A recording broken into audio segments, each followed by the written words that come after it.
Donc, comme je vous disais, pour moi, votre banquier ne peut pas vous aider et on va développer ensemble pourquoi je pense cela. Pour moi, il y a plusieurs raisons à cela et la première, c'est que pour la plupart, ces gens-là ne sont pas des investisseurs eux-mêmes et donc ils manquent de connaissances.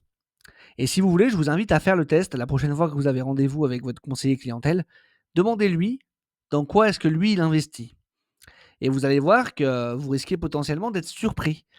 Je ne serais pas étonné que pour la plupart d'entre eux, ils n'investissent pas du tout ou alors voilà, ils placent l'argent sur leur livret A.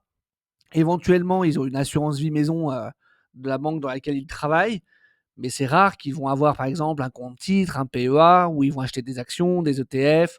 La crypto, on n'en parle même pas et donc en fait, ces gens-là ne sont pas rompus à l'investissement parce qu'ils ne le pratiquent pas eux-mêmes et donc en fait, ils sont tout à fait aptes à vous renseigner de manière générale.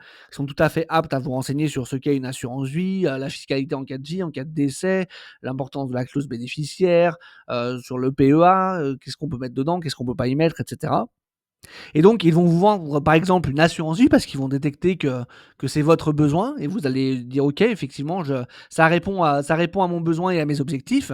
Donc ça, ils savent le faire, il y a pas de problème.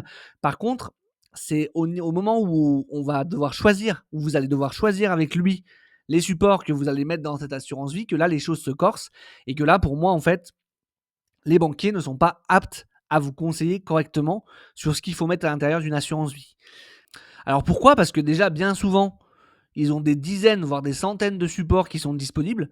Donc forcément, ils ne peuvent pas tous les connaître, bien évidemment. Et il faut savoir que les banques, bien souvent, ont des allocations types par rapport au support, donc par exemple le contrat d'assurance vie, dans ce cas ici, et par rapport également à votre profil de risque. Donc, ils vont vous poser des questions à l'aide de leurs outils qui sont déjà établis, qui vont permettre de déterminer quel est votre profil de risque.